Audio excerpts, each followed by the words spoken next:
નર્મદા જિલ્લાના ઇતિહાસમાં પ્રથમ વખત નામદાર ગુજરાત હાઈકોર્ટમાં જાહેર હિતની અરજી થઈ છે,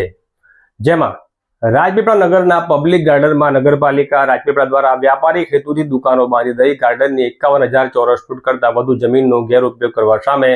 રાજવી પરિવારના યુવરાજ માનવેન્દ્રસિંહ ગોહિલે વાંધો ઉઠાવ્યો છે।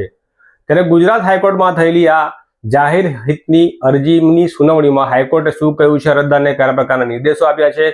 અને આ મુદ્દે નગરના લોકોનું શું કહેવું છે એની વિગતે વાત કરીશું આ વિડીયો। વૈષ્ણવજન તો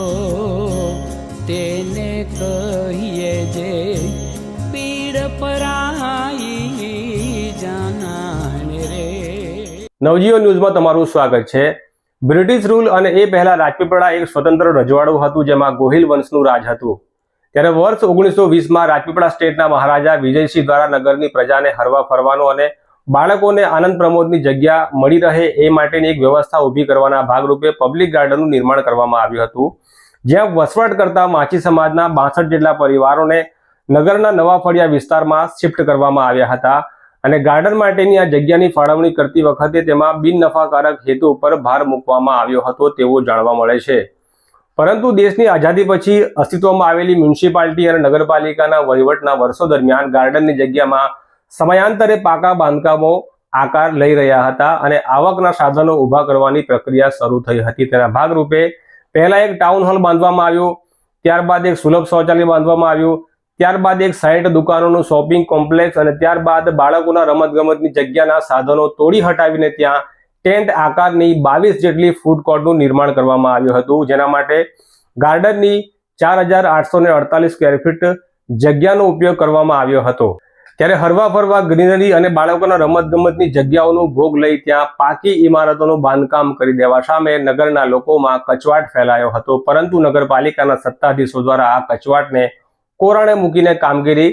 જારી રાખવામાં આવી હતી। ત્યારે આ મુદ્દે નગરના કેટલાક પ્રબુદ્ધ નાગરિકોએ રાજપીપળા નગરના રાજવી પરિવારના યુવરાજ માનવેન્દ્રસિંહને આ મુદ્દે દરમિયાનગીરી કરવા માટે રજૂઆત કરી હતી। ત્યારે તેમના દ્વારા પ્રજાના પક્ષે વિવિધ સત્તાવાળાઓ સમક્ષ લેખિત અરજીઓ કરી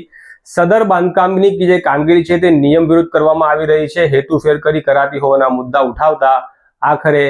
રાજપીપળા નગરપાલિકાને પોતાની આ ફૂડ કોર્ટની કામગીરી છે તે અટકાવી દેવાની ફરજ પડી હતી। પરંતુ આ પાકા બાંધકામોને દૂર કરવામાં ન આવતા આખરે યુવરાજ માનવેન્દ્રસિંહે નામદાર ગુજરાત હાઈકોર્ટ સમક્ષ જાહેર હિતની અરજી ફાઇલ કરી હતી, જેમાં હાઈકોર્ટમાં સુનાવણી કરતી વખતે અરજદારને હાઈકોર્ટે જણાવ્યું હતું કે તમારે અમને જણાવવું પડશે કે ગાર્ડનની કુલ કેટલી જગ્યામાં ગેરકાયદેસર બાંધકામ કરવામાં આવ્યું છે।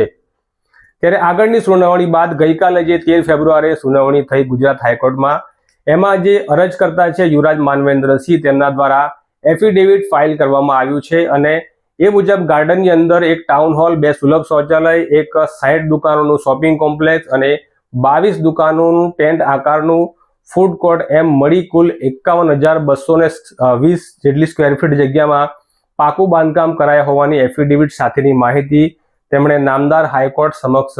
મૂકી છે। ત્યારે આ મુદ્દે રાજપીપળા સ્ટેટના યુવરાજ માનવેન્દ્રસિંહ સાથે અમે ટેલિફોનિક વાતચીત કરી આ અંગે તેમની પાસેથી માહિતી જાણવાનો પ્રયાસ કર્યો છે, તમે પણ સાંભળો। સર, આપે જે ગુજરાત હાઈકોર્ટમાં પીઆઈએલ દાખલ કરી છે રાજપીપળાના ગાર્ડનના જે જમીનના દબાણને ગેરકાયદેસર ઉપયોગ નોન કોમર્શિયલ યુઝ માટે, તો ગઈકાલે જે 13 ફેબ્રુઆરી હાઈકોર્ટમાં સુનાવણી થઈ ત્યારે શું પ્રોસેસ થઈ છે અને હાઈકોર્ટ દ્વારા શું કહેવામાં આવ્યું છે અને આપની તરફથી શું પિટિશનમાં જે સપ્લિમેન્ટરી ડોક્યુમેન્ટ ફાઇલ કરવામાં આવ્યા છે એના વિશે આપ જણાવશો। હા, તો જે 13મી તારીખે હિયરિંગ હતી ગઈકાલે, એમાં કોર્ટે હુકમ કર્યો હતો કે જે કંઈક ગેરકાયદેસરનું બાંધકામ થયું છે એની વિગત અમને એફિડેવિટ દ્વારા મોકલવામાં આવે અને એફિડેવિટમાં એ પણ જણાવ્યું હતું કે મારી કોઈ વ્યક્તિગત રીતે ગાર્ડનની આજુબાજુની કોઈ જમીન નથી, બિલકુલ એવું પણ મારે એક ડિક્લેરેશન આપવાનું હતું। એ એફિડેવિટ મેં નોટરાઇઝ કરાવીને અને મેં હાઈકોર્ટમાં પહોંચતી કરી દીધી છે અને હવે એ લોકોએ એક્સેપ્ટ પણ કરી લીધી છે અને હવે આગળની કાર્યવાહી માટે મને જાણ કરશે વકીલ જ્યારે મને ખબર પડશે કે હવે નેક્સ્ટ હિયરિંગ શું છે અને એની શું કાર્યવાહી થવાની છે। સર, હાલમાં એક જાણકારી માટે કહું તો કેટલા સ્ક્વેર ફૂટ કે કેટલા સ્ક્વેર મીટર જમીન ઉપર નગરપાલિકા દ્વારા આટલા વર્ષો દ્વારા બાંધકામ કરવામાં આવ્યું છે, એમાં કેટલા સ્ક્વેર ફીટનો કોઈ ઉલ્લેખ આવ્યો છે સર? હા, ઓલમોસ્ટ 50,000 સ્ક્વેર ફીટથી વધારે નું ગેરકાયદેસરનું બાંધકામ થયું છે એવું અમે જે માપણી કરી છે એના અનુસારમાં જાણવા મળ્યું છે. તે અમે એફિડેવિટમાં દર્શાવ્યું છે અને એ અમે કોર્ટમાં રજૂ કરી દીધું છે. રાજપીપળા નગરના પબ્લિક ગાર્ડનની જગ્યાનો વ્યાપારિક ધોરણે ઉપયોગ કરવા સામે રાજપીપળા સ્ટેટના પ્રિન્સ યુવરાજ માનવેન્દ્રસિંહે ગુજરાત હાઈકોર્ટમાં PIL દાખલ કરતા આ મુદ્દો હવે ખૂબ ચર્ચામાં આવ્યો છે. લાંબા સમયથી નગરની ઐતિહાસિક ઇમારતોની જર્જરિત અને કરુણ હાલત તેમજ પબ્લિક ગાર્ડનની દુર્દશા સામે નગરજનો આક્રોશ વ્યક્ત કરી રહ્યા હતા, પરંતુ સત્તાવાળાઓએ આ મામલે પ્રજાને દાદ ન આપતા આખરે હવે રાજવી પરિવારના યુવરાજ માનવેન્દ્રસિંહ આ મુદ્દે આગળ આવ્યા છે અને તેમણે પ્રજાના પક્ષે નામદાર ગુજરાત હાઈકોર્ટના બારણા ખખડાવ્યા છે. હવે જોવાનું એ જ છે કે આ મુદ્દે આગળ શું અપડેટ આવે છે, હાઈકોર્ટ કયા પ્રકારનું વલણ અપનાવે છે, નગરપાલિકા છે તે પોતાનો પક્ષ